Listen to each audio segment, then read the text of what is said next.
एकजना अनजान बच्चाले कहानी भनिरहेकोबाट सुरु हुन्छ चलचित्र। पेनिन्सिल्भियामा रहेको एलिमेन्ट्री स्कुलको 3rd ग्रेडमा पढ्ने 17 जना बच्चाहरू एक रात 81 बेलुकाको 2 सत्रमा घरबाट सबैजना बच्चाहरू जंगलतिर भागेको अनि त्यही हराएको। तर ती बच्चाहरू सँगै एउटै क्लासमा पढ्ने एकजना स्टुडेन्ट एलेक्स मात्र नहराएको भनेर त्यस बच्चाले भन्दै हुन्छ। सीन कट हुन्छ अनि ती बच्चा हराएको इन्सिडेन्टको केही महिना पछिको सीन देखाइन्छ। ती हराएका बच्चाहरूको प्यारेन्ट्सहरूले भने बच्चाहरूको क्लास टिचर जस्टिनलाई उनले नै हाम्रो बच्चाहरूलाई गायब गरेकी भनेर आरोप लगाइरहेको कारणले गर्दा मिस्टर मार्कस, जो त्यो एलिमेन्ट्री स्कुलको प्रिन्सिपल हुन्छ, उसले जस्टिनलाई केही समयको लागि लिभमा बस भनिदिन्छ। जस्टिनलाई भने प्यारेन्ट्सहरूले गरिरहेको व्यवहार साथै लगाएको आरोपको कारण उनी डिप्रेस्ड भएकी हुन्छन्। त्यसैले उनले धेरै रक्सी पिउन थाल्छिन् अनि आफ्नो म्यारिड एक्स बोयफ्रेन्ड पल, जो पुलिस अफिसर हुन्छ, उनीसँग अफेयर चलाउन थाल्छिन्। एलेक्स एकमात्र बच्चो जो त्यस रात हराएको हुँदैन थियो, उनीसँग कुरा गर्नलाई जस्टिनले धेरै प्रयास गर्छिन्। तर एलेक्सले जस्टिनसँग राम्ररी कुरा नै नगरेपछि उनी उसको घरमा नै जान्छिन्। घर बाहिर बेल बजाई कुरी बस्दा पनि कसैले ढोका नै खोल्दैन। झ्यालमा पनि न्युजपेपरहरूले टाँसेको देख्छिन् अनि त्यही झ्यालबाट बाहिर हेर्दा भने उनले एलेक्सको आमा बुवालाई अन्धेरो कोठामा मूर्ति जस्तो बसिरहेको देख्छिन्।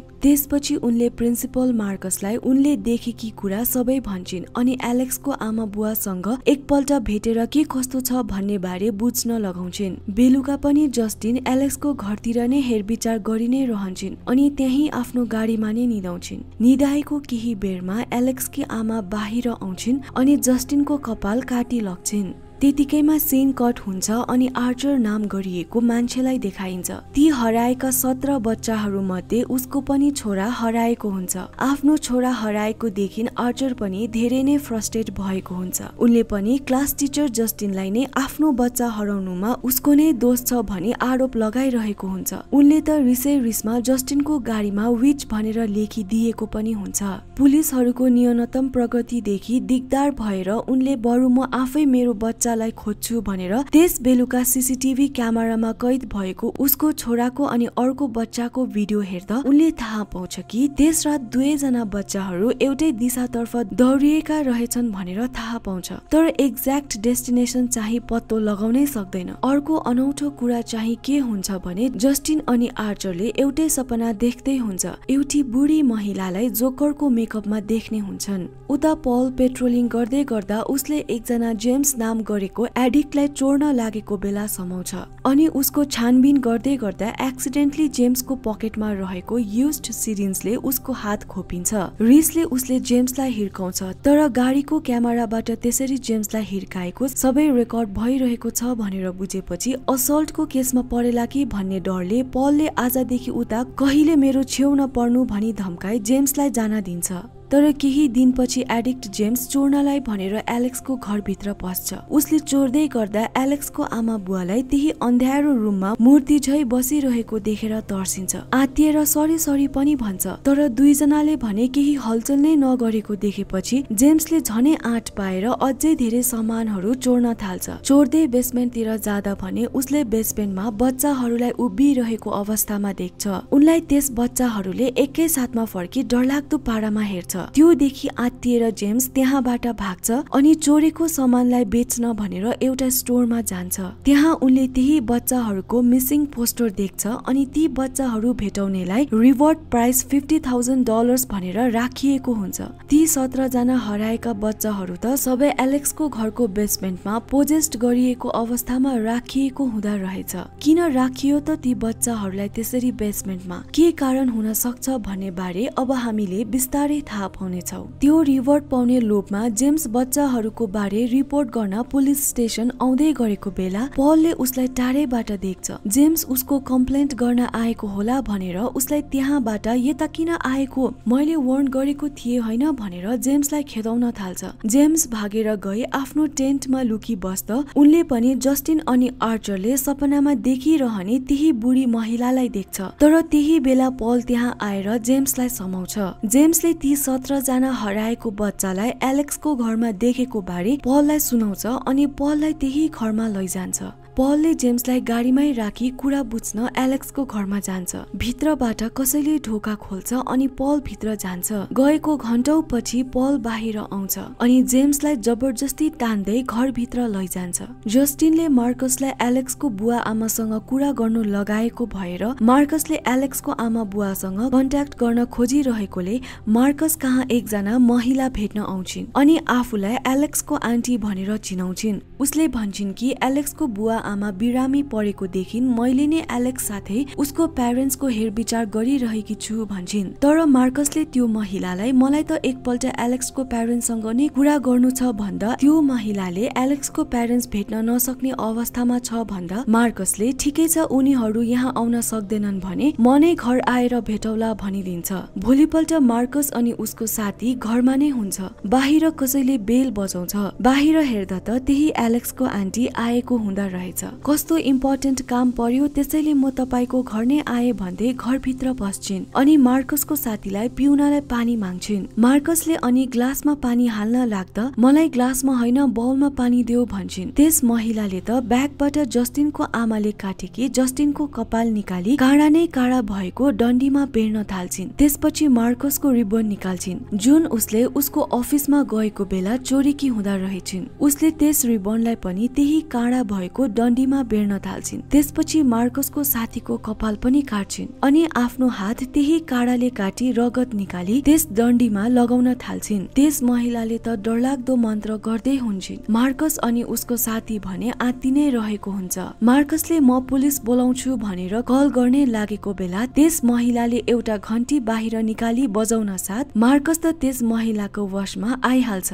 त्यसपछि मार्कसको साथीको कपाल त्यस काँडा भएको डन्डीमा बेर्छिन् अनि त्यस डन्डीलाई भाँची मार्कसलाई वशमा पारी उसको साथीलाई मार्न लगाउँछिन्। उता ग्यास स्टेशनमा भने आर्चरले जस्टिनलाई तिमीसँग केही इम्पोर्टेन्ट कुरा गर्नु छ भनेर उसले थाहा पाएको कुरा जस्टिनसँग कुरा गर्न खोजिरहेको हुन्छ। तर जस्टिनले भने आर्चरको कुरा सुन्न मानि नै रहेको हुँदैन किनभने आर्चरले उसको गाडीमा विच भनेर लेखिदिएकोले जस्टिनले आर्चरसँग धेरै मन दुखाकी हुन्छन्। त्यही बेला वशमा गरिएको मार्कस आएर जस्टिनलाई हमला गर्न थाल्छ तर आर्चरले जस्टिनलाई मार्कसबाट बचाउँछ। जस्टिन मौका पारी गाडीमा चढी भाग्छिन्। त्यो वशमा गरिएको मार्कसले जस्टिनको गाडीलाई पछ्याउँदै गर्दा एउटा गाडीमा ठोक्की मार्कस मर्छ। अर्को दिन आर्चरले जस्टिनसँग माफी मागी उसले थाहा पाएको कुरा सबै जस्टिनलाई भन्छ अनि म्याप देखाई त्यस रात मेरो अनि मेरो साथीको बच्चा एउटै दिशातर्फ गएका थिए तर त्यसपछि यता कतै हराए भनेर जस्टिनलाई म्याप देखाउँदा जस्टिनले म्याप हेर्छिन् अनि उसले त यता त एलेक्सको घर छ भनेपछि त्यस रात सबै बच्चाहरू त एलेक्सको घरतर्फ गएका रहेछन् भनेर थाहा पाउँछिन्। सीन कट हुन्छ अनि बच्चाहरू हराएको केही अगाडिको समय देखाइन्छ। एलेक्सकी आमा भने घरमा बिरामी आन्टी आउँदै छिन् भनेर घरको सरसफाई गर्दै गरेकी हुन्छन्। एलेक्सलाई भने उसको आन्टी आउँदैछ भन्ने कुरा मन नै परेको हुँदैन। त्यही बेलुका उसको आन्टी आइपुग्छन् पनि। बिहान एलेक्सको बुवाले पनि उसको आमासँग होइन यो आन्टी चाहिँ कहिलेसम्म यता बस्ने हो फेरि हामीले उहाँलाई धेरै वर्षपछि यसरी भेटेको त्यो बेलासम्म कता थिए के गर्दै थिए हामीलाई त्यो पनि केही थाहा नै छैन भन्दै गर्दा एलेक्सकी आमाले जे भए पनि मेरो आन्टी हो यदि मेरी आमा भएकी भए उहाँले पनि आन्टीलाई यसरी नै राख्नुहुन्थ्यो तर आमा हुनुहुन्न त्यसैले मैले नै यो रेस्पोन्सिबिलिटी लिनुपर्छ। अहिले आन्टी बिरामी पनि छिन् त्यसैले झनै मैले उहाँको हेरविचार गर्नै पर्छ भनेर एलेक्सकी आमाले भन्छन्। एलेक्सलाई उसको बुवाले गाडीमा स्कुल छोड्न जाँदा पनि एलेक्सले बुवासँग त्यो बिरामी आन्टी निको भएपछि त जान्छिन् होली नि है बुवा भनेर सोध्दा बुवाले तिमी चिन्ता नगर न निको भएपछि त गइहाल्छिन् नि ल बेलुका ल्याउनु आउँछु भनेर एलेक्सलाई स्कुल छाडी बुवा फर्किन्छ। स्कुल छुट्टी हुन्छ तर उसको बुवा उसलाई लिन आउँदैन त्यसैले एलेक्स आफै हिँडेर घर जान्छ। घरमा त उसको बुवा आमा डाइनिङ टेबलमा बसिरहेको हुन्छ। एलेक्सले बुवालाई किन ल्याउन नआएको बुवा भनेर सोध्दा उसको बुवाले अनौठो पारामा स्कुल कस्तो गयो छोरा भनेर सोध्छ। त्यही बेला उसको बिरामी आन्टीले ओहो एलेक्स तिमी आइपुग्यौ भनेर अंगालो हाल्न खोज्छ। त्यो बिरामी आन्टी त्यही हुन्छ जसले मार्कस माथि डरलाग्दो मन्त्र गरी वशमा पारेकी थिइन्। त्यो आन्टीले त उसको बुवा आमालाई पनि आफ्नो वशमा पारिसकेकी हुँदा रहेछिन्। एलेक्सको आन्टी त विच हुँदा रहेछिन्। आफ्नो बिग्रिँदै गएको स्वास्थ्यलाई ठिक पार्नलाई भनी उसले एलेक्सको बुवा आमा माथि विच क्राफ्ट गरी उनीहरूलाई वश वशमा पारी उनीहरूको सोल बिस्तारै लिन खोजिरहेकी हुँदा रहेछिन्। बुवा आमालाई के भएको छ भनेर एलेक्सले आन्टीलाई सोध्दा केही भएको छैन, तिम्रो आमा बुवा रेस्ट गर्नु हुँदैछ भन्छिन्। बिहान हेर्दा पनि उसको आमा बुवा त्यसै गरी डाइनिङ टेबलमा बसी नै रहेको देख्छ। उसको विच आन्टीले एलेक्सलाई स्कुलमा तिम्रो बुवा आमा बारे कसैलाई नभन्नु, यदि भन्यौ भने हेर म तिम्रो बुवा आमासँग के गर्छु भनेर काँडा भएको डन्डीमा आफ्नो रगत लगाई त्यसलाई भाँच्छिन्। अनि त्यस्तो गर्ने साथ उसको बुवा आमाले त टेबलमा रहेको काँटा उठाई आफ्नो अनुहारमा बेसरी घोप्न थाल्छिन्। त्यो देखेपछि डराएको एलेक्सले स्कुलमा पनि कसैलाई केही भन्दैन। त्यसै गरी दिनहरू बित्दै जान्छ।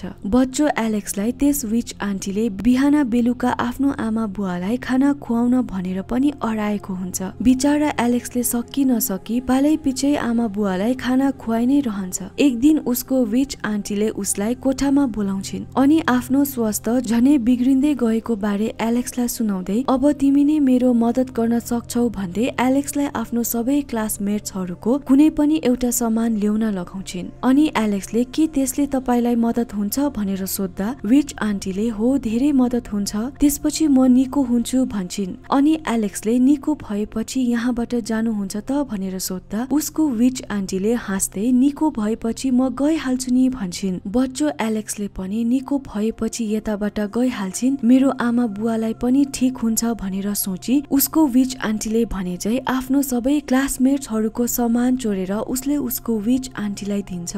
एलेक्स बच्चो भएको कारणले उसको विच आन्टीले के गर्न लागिरहेकी छिन् भन्ने कुरा उसलाई केही थाहा नै हुँदैन। त्यो बच्चाहरूको सबै सामान हातमा लिई उसले विच क्राफ्ट गर्न थाल्छिन्। ठ्याक्कै बेलुकाको 2 सत्रमा 17 जना बच्चाहरू आफ्नो घरबाट दौडी भागेको त्यही रात हुँदा रहेछ। त्यो बच्चाहरू भने दौडी दौडी आई एलेक्सको घरभित्र पस्न थाल्छन्। एलेक्स त अचम्मै भएर हेरि नै बस्छ। एउटै क्लासको सबै बच्चाहरू हराउँदा मात्र एलेक्स नहराएको कारण त त्यही हुँदा रहेछ।